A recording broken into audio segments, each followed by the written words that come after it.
श्री राहुल गांधी का एक वक्तव्य चल रहा है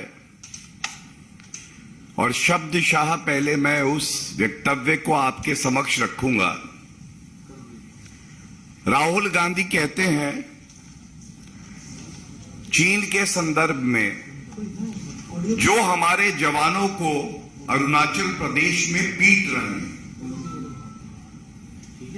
तो सबसे पहले तो मैं एक भारतीय होने के नाते और भारतीय जनता पार्टी की तरफ से बिल्कुल स्पष्ट ये कहना चाहता हूं कि भारत की सेना पर हर भारतीय को गर्व है। हमारा गुरूर है भारतीय सेना। जो जवान सरहद पर चीन की सेना को डटकर पीट रहे हैं, उनको दिखा रहे हैं कि हमारी सेना और हमारे देश की ताकत क्या है। तो भारत के जयचंद राहुल गांधी हमारी वीर सेना का मनोबल तोड़ने का काम क्यों कर रहे हैं? राहुल गांधी जी, एक बात और याद रखिएगा, ये वो भारत है जिसके पीछे एक वीर सेना है, एक मजबूत सशक्त राजनीतिक नेतृत्व श्री नरेंद्र मोदी जी का है। 135 करोड़ भारतीयों की ताकत है। ये 1962 वाला भारत नहीं है, ये बात आप याद रखिए। और इस मंच से मैं पुनः एक बात दोहराना चाहूंगा, क्योंकि राहुल गांधी जैसे जो जयचंद हैं, उनके लिए ये बहुत आवश्यक है। पिछले 8.5 साल में भारत की 1 इंच भूमि, भारत की 1 इंच भूमि किसी ने ना कब्जाई है और ना किसी में यह हिम्मत है कि श्री नरेंद्र मोदी जी जैसा मजबूत नेतृत्व हमारे पास हो, विश्व की सबसे वीर सेना हमारे पास हो, कूटनीतिक तौर पर पूरे विश्व को हम दिशा दे रहे हो और भारत की 1 इंच भूमि कोई कब्जा ले, ये संभव नहीं है, असंभव है। ये कहने के बाद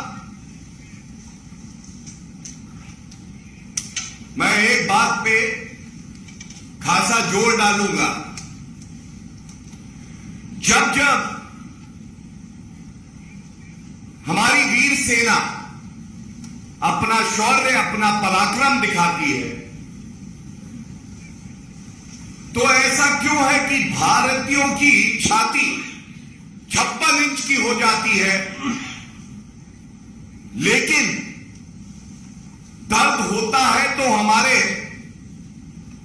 दुश्मन देश को और राहुल गांधी और कांग्रेस पार्टी को।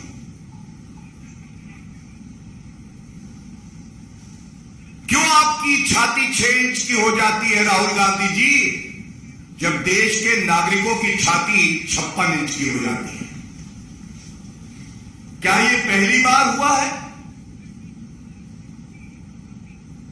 सर्जिकल स्ट्राइक्स हुई, करारा जवाब हमारी वीर सेना ने दिया। यही राहुल गांधी और कांग्रेस पार्टी बोली, कोई प्रमाण तो दो सेना, कैसे मान ले? बालाकोट एयर स्ट्राइक हुई, घुस के ठोका पाकिस्तान। यही राहुल गांधी और कांग्रेस बोली, कोई आतंकवादी नहीं मरा है, पेड़ पे कौए बैठे थे वो मरे।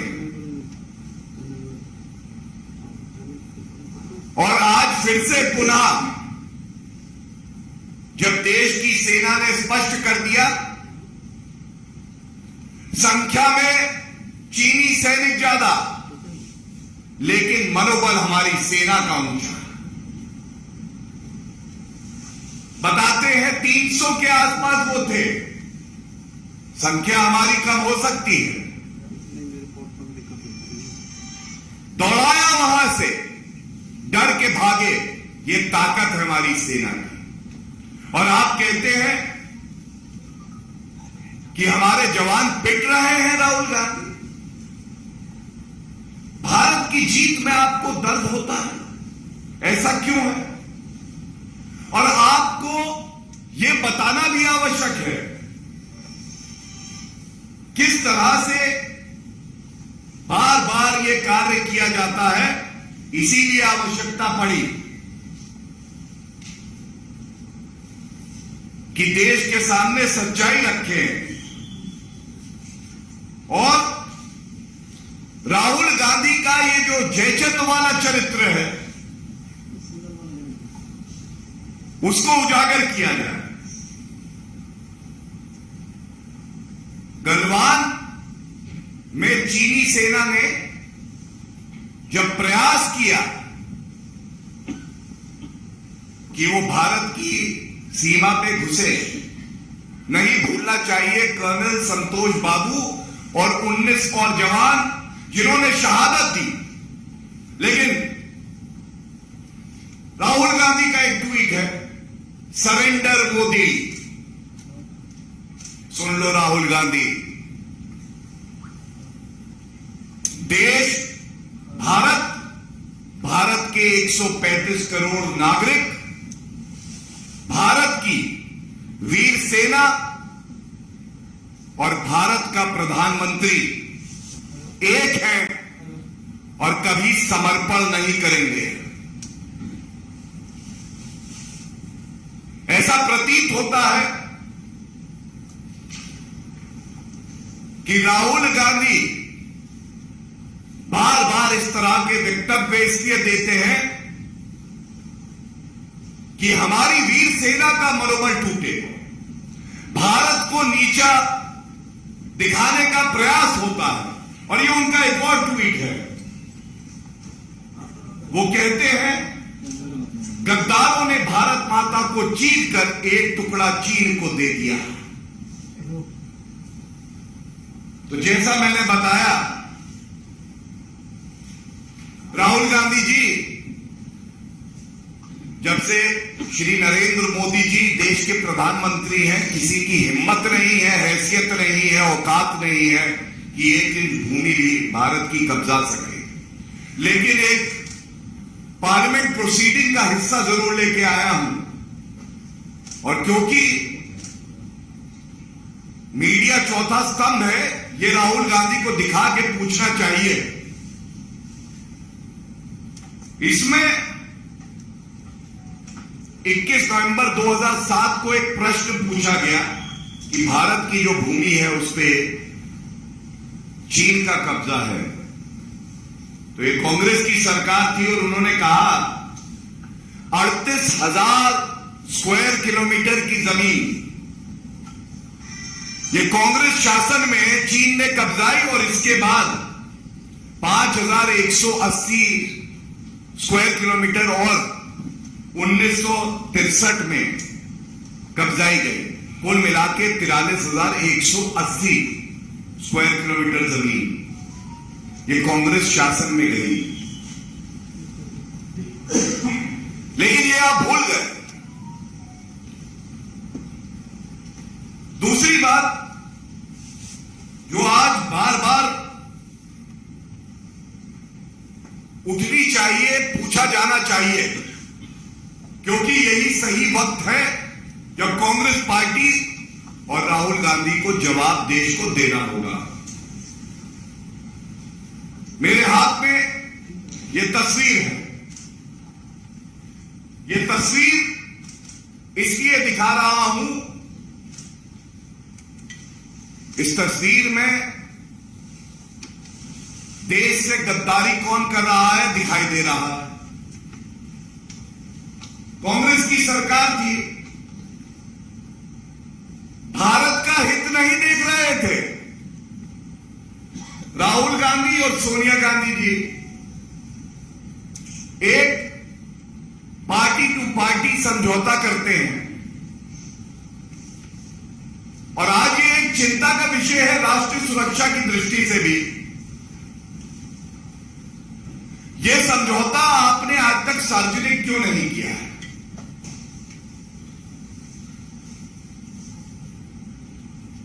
ऐसा प्रतीत होता है कि यह समझौता सार्वजनिक इसलिए नहीं हुआ है,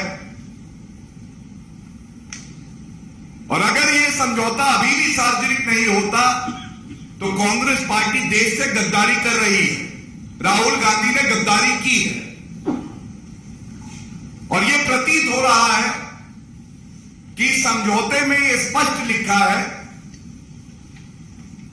जब जब देश की सेना अपनी वीरता दिखाएगी तो उसका मनोबल तोड़ने का काम कांग्रेस पार्टी और उसके नेता करेंगे। हमारे देश के वीर सैनिक भारत माता की भूमि से बंधे हैं और राहुल गांधी और गांधी परिवार और कांग्रेस पार्टी इस समझौते से बंधी है। और यह भी प्रतीत होता है कि इस समझौते में यह स्पष्ट होगा कि कांग्रेस पार्टी कभी चीन की निंदा नहीं करेगी, आलोचना करेगी देश के चुने हुए प्रधानमंत्री की, सेना के चीफ को सड़क का गुंडा बुलाएगी, सर्जिकल स्ट्राइक का प्रमाण मांगेगी, बालाकोट एयर स्ट्राइक में कौवे मरे हैं कहेगी, लेकिन चीन की निंदा नहीं करेगी। वो वक्तव्य मैं ढूंढता रहा, पूर्व अध्यक्ष सोनिया गांधी ने कभी चीन की निंदा करी हो, राहुल गांधी ने एक शब्द कहा हो, खड़गे जी ने कभी एक शब्द कहा, वो मिल नहीं पाए। लेकिन हां, ये कहते हुए राहुल गांधी को बड़ा गर्व होता है कि समझौता जो मैंने चीन से किया उसका पालन करते हुए मैंने भारत की वीर सेना के लिए कहा हमारे जवान पिट रहे हैं।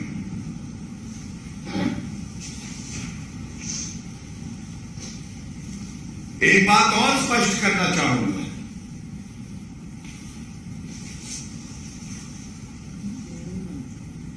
जब जब विपक्षी मुल्क की सेना ने भारत पर बुरी नजर रखी है और देश को श्री नरेंद्र मोदी जी के नेतृत्व ने एकजुट कर दिया, चाहे नागरिक हो, चाहे वो हमारी सेना हो, चाहे कोई भी संगठन और व्यक्ति हो, उस वक्त पर अगर कोई पीठ पर खंजर भोंक रहा था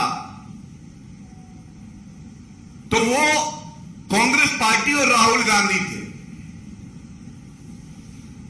और ये बात मैं इसलिए कहता हूं क्योंकि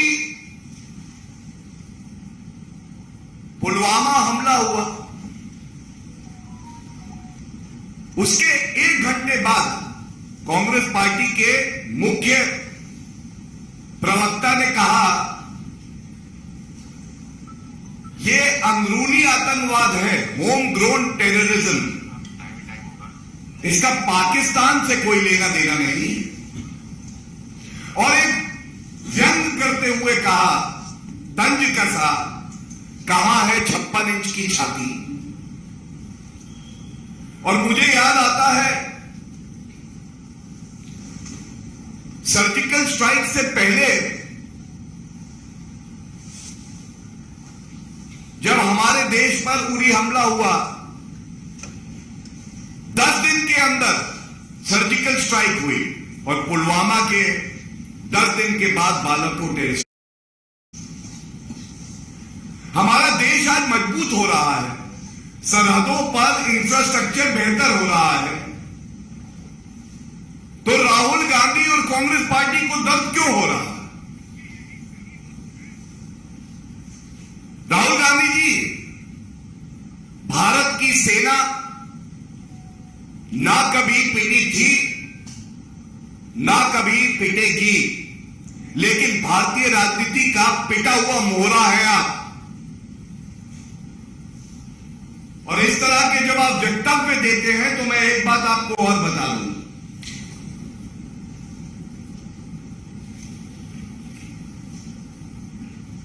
जब कांग्रेस पार्टी की सरकार थी, 6 सितंबर 2013 का ये पार्लियामेंट्री प्रोसीडिंग तत्कालीन रक्षा मंत्री ए.के. एंटनी का वक्तव्य है हाथ में।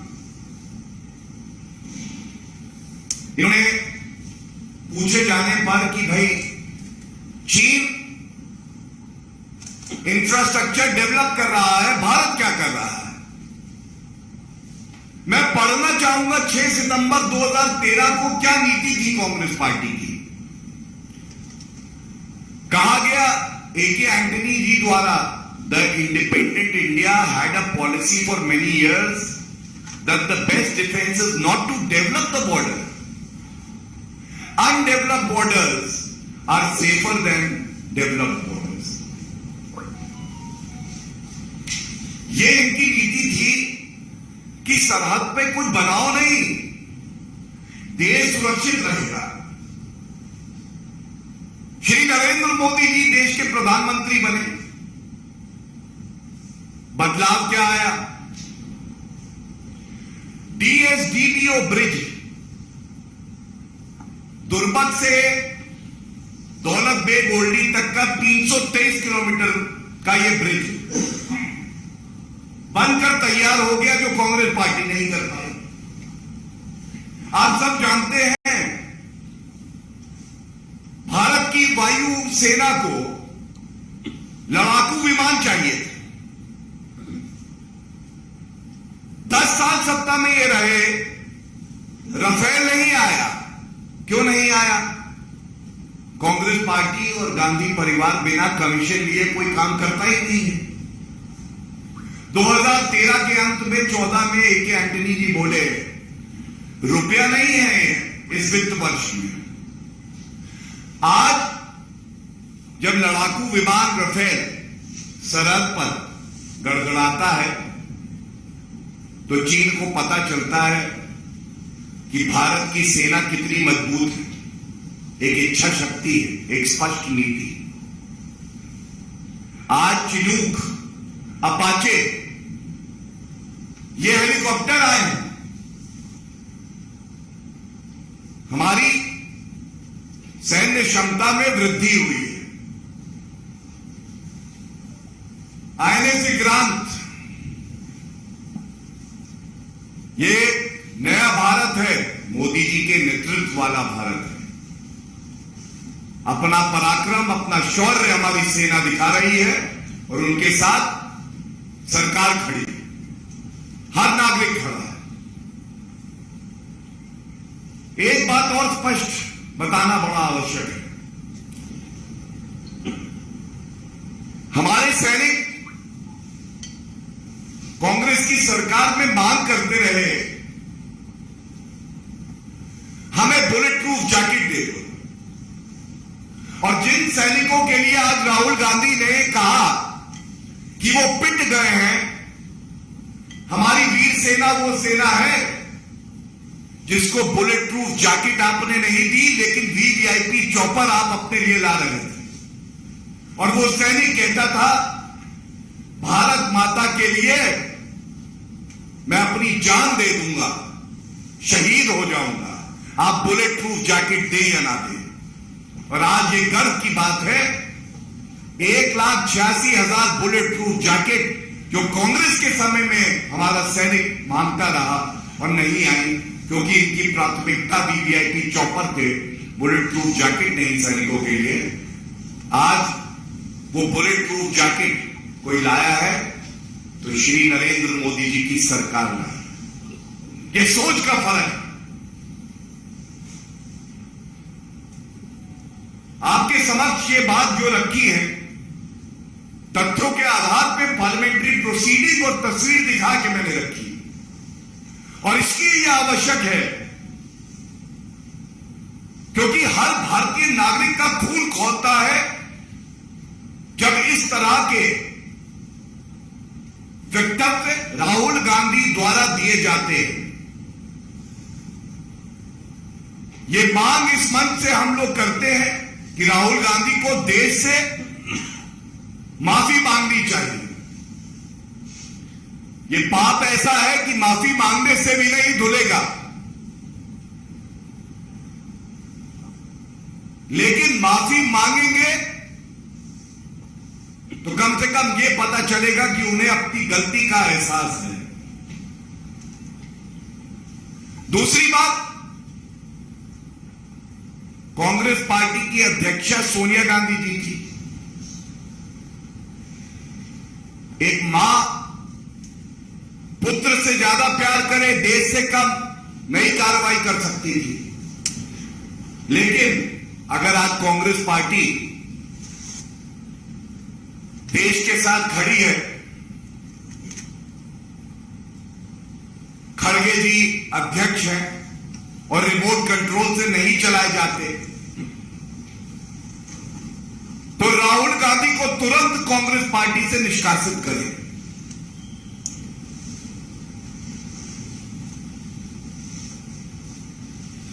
मल्लिकार्जुन खड़गे जी पार्टी के अध्यक्ष आप हैं, भारत की विपक्षी पार्टी आप हैं, आपकी क्या मजबूरी है कि राहुल गांधी को आप पार्टी से निष्कासित नहीं कर सकते? इस बयान के लिए जो भारत को नीचा दिखाता है, जो हमारी सेना का मनोबल तोड़ता है। और अगर ऐसा नहीं करते हैं तो ये माना जाएगा कि ये राहुल गांधी का केवल बयान नहीं है, ये कांग्रेस पार्टी की सोच है। और कांग्रेस पार्टी हम सब जानते हैं आज एक राजनीतिक दल कम है और भारत विरोधी गतिविधियों का अड्डा ज्यादा है।